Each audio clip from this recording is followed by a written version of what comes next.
أنجلو لاجوسا ولد صغير من عيلة لاجوسا عايش مع أهله. أخوه الصغير لوس وأمه إلينا وأبوه تيتسا. في يوم تيستا رجع من الشغل وكان بينادي على أولاده. أنجلو ولولوس استخبوا في دولاب علشان يفاجئوا أبوهم، عشان فجأة واحد اسمه فينسنت واتنين رجالة دخلوا البيت وطالبوا تيستا بدفتر حسابات. ولما تيستا بدأ يتحجج انه مش معاه، فينسنت والرجالة هاجموه، بس لوس ما قدرش يتملك اعصابه وانه يشوف اهله بيتم الاعتداء عليهم، فما قدرش يتحكم في مشاعره وجري عليهم، بينما انجلو فضل مستخبي في الدولاب عشان في النهاية تحصل الكارثة وفينسنت يقتل الكل ويسيب البيت ويمشي. ولما انجلو جمع شجاعته خرج، بس لقى كل اهله ميتين. في الاخر هرب، واحد من الرجالة حاول يجري وراه بس فشل. انجلو راح بيت كورديو صاحب ابوه وقال له باللي حصل، وساعتها كورديو طمنه وقال له انهم من دلوقتي اخوات. بس تاني يوم وهم نايمين انجلو هرب من البلد وساب كورديو. بعد 7 سنين بنعرف ان انجلو كان عايش باسم اوليفيو برونو، وفي يوم لما وصل له جواب فيه اسماء قتلت اهله ورجع لبلده. في الوقت ده كورديو كان عمل نبيذ عالي الجودة وفتح مصنع نبيذ في بيته. وهنا انجلو قابل كورديو لما رجع البلد وطلب منه يبيع الخمرة بتاعته لعيلة مقابل مبلغ كبير. بعدين راحوا مع بعض البار علشان يبيعوا النبيذ، وقابلوا اتنين رجالة مهتمين انهم يشتروا. في نفس الوقت راجل اسمه فان جوغ كان بيدور على نيرو فينيتي، دخل البار وحاول يهاجمهم بس هما نجحوا يهربوا مع المستثمرين. وبنعرف ان واحد من الرجالة طلع هو نيرو فينيتي. تاني يوم بالليل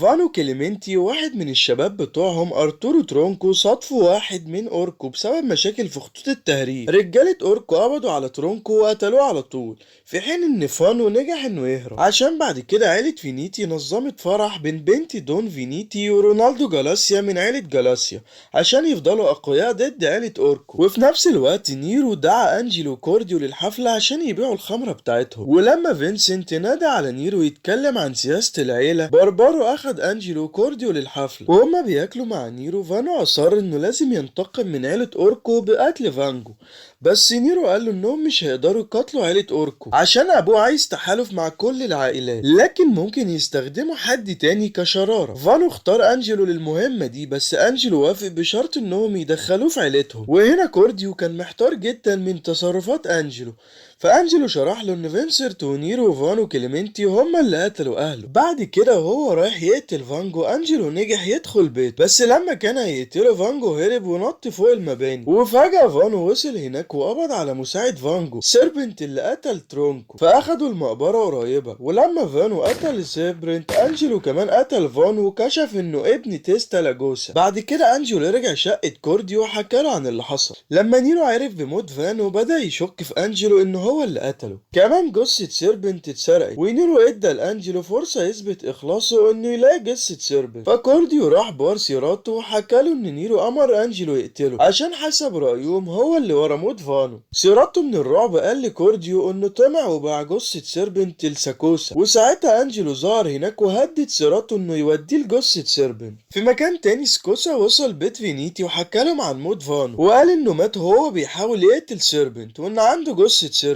وهو رايح يجيب الجثة، عيلة فينيتي قررت تبعت نيرو بره البلد عشان اعدائه مش هيسكتوا. في نفس الوقت ده فانجو كان بيدور على جثة سيربنت ومشي ورا نيرو بعد ما شاف عربيته. فلما وصلوا لمكان ساكوسا اللي كان عنده جثة سيربنت، بدأ يتخانق فانجو واتخانقوا جامد، بس نجحوا يهربوا. بعدين لما فرايت قال لنيرو ان لازم يسيب البلد بسبب الحادثة، انجلو عرض انه يروح معاه، وده عشان فانجو مش هيسيبه يعيش في سلام. فنيرو وانجلو هربوا من البلد فعلا وسافروا من مكان لمكان، وفي قاتل محترف كان بيمشي وراهم. واثناء رحلتهم عملوا مخيم وقعدوا يشربوا هناك. ونيرو حكى لانجلو عن الحادثة لما هو والباقيين قتلوا عيلة لاجوس، وقال انهم كانوا 4 رجالة هاجموا العيلة. لما الاتنين اتحركوا بعد كده راحوا بلد اسمها كوتا. البنزين خلص منهم فوقفوا عند صيدلية محلية عشان يتصلوا ببابا رورو. وفجأة القاتل المحترف ماد ماكس ظهر وحاول يقتل نيرو، بس نيرو هرب بعد ما ضربه بالعربية. وبما انهم ما كانش معاهم عربية، دخلوا مزرعة قريبة عشان يهربوا من القاتل. فالقاتل رجع وحاول يقتلهم تاني بالخناجر اللي معاه. ورغم ان نيرو ضرب بالنار، المخلوق الغريب ده ما كانش متأثر. وفجأة صاحب المزرعة جري عليهم وضرب القاتل في دماغه. وبعد ما فشلوا يخلصوا على فانجو، عيلة اوركو طلبت هدنة، بس الظروف ما كانتش مثالية. باربارو قال لنيرو يقابله بعد يومين قبل ما يروح بيته، وبمساعدة كورديو نيرو عمل نوع جديد من الخمر بناء على فكرة باربارو. ولما رجع لبيت فينيتي، فرايت ورونالدو جهزوا رجالتهم عشان يقتلوا نيرو،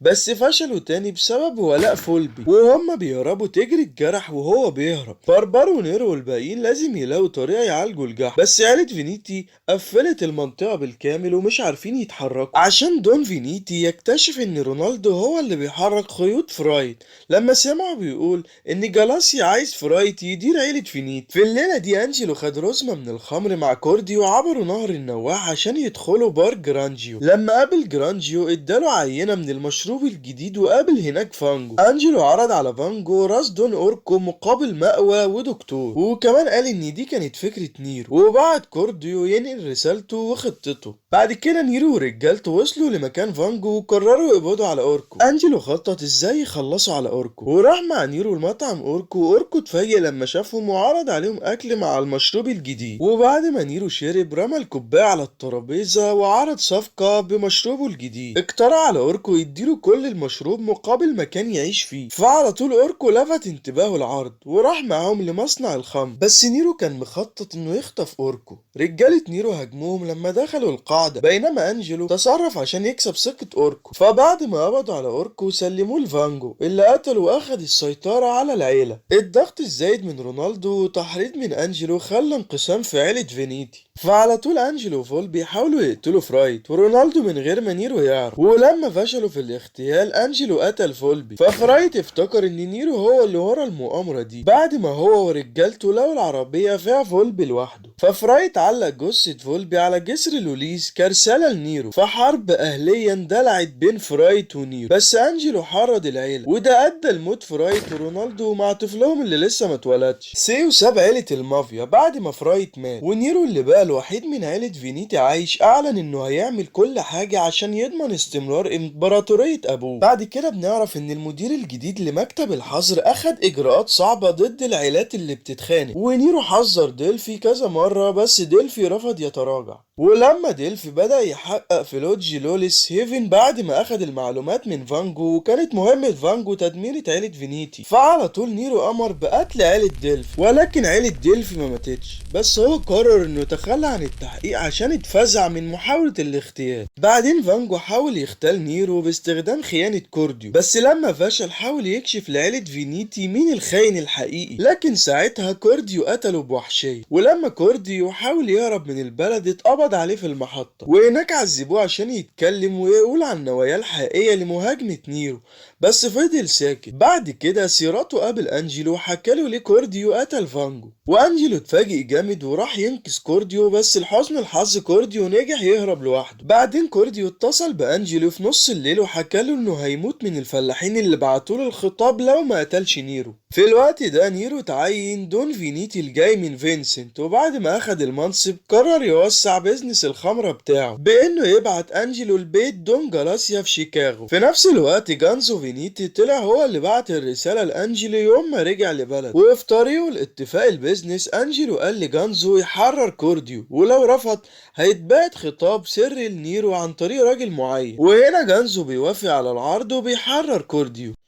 بعد كده الاتنين سافروا لشيكاغو، مع انجلو لازم يرجع عشان ينتقم. لما رجع اتهم ان هو اللي خلى كورديو يهرب. كورديو ظهر فجأة وانقذ انجلو لما بربرو كان هيضربه، وكمان حكى ليه خان نيرو عشان يثبت اخلاصه، وكمان نيرو امر انجلو يقتل كورديو. بعدين وهم بيجهزوا لعرض كبير دون جالاسيا وابن اخوه سترايكا جون لوليس لافتتاح مصرع فينيتي. الخطة ما كانتش ناجحة عشان حتى بعد ما انجلو قتل ديل تورو وبربارو وتجري شافوه اخدوه للقاعة العقاب وقرأوا الخطاب، ولما تجري حاول يبلغ نيرو، بربرو منعه وأمره بس يبلغ جانزو، وساعتها جانزو وصل القبر. بينما تجري بلغ نيرو بالموقف، بس جانزو اللي كان عايز يقتل نيرو والباقيين ساعتها قتل بربارو وساب أنجلو يخلص مهمته. بعد كده أنجلو دخل المكان اللي فينسنت وجالاسيا كانوا قاعدين فيه وقتل جالاسيا، وفينسنت اتجرح جامد ومات في ايد نيرو. فقامت معركة نارية بين عيلة جالاسيا وفينيت. نيرو في الوقت ده خطف أنجلو من حراس سترايكا بعد ما عرف مكانه. بعد ما شرع كل حاجة لنيرو سافروا من لوليس للمحيط الأطلنطي، ولما وصلوا هناك نيرو ضرب أنجلو في ظهره وسابه على الشط. وأول ما مشي واحد من رجالة سترايكا شاف نيرو من غير أنجلو في العربية. وهنا بنوصل لنهاية الانمي، وبوعدكم لو نزل منه مواسم تانية هنكون أول ناس تلخصه. وياريت لو عجبك الفيديو تعمل لايك وتشترك معنا في القناة.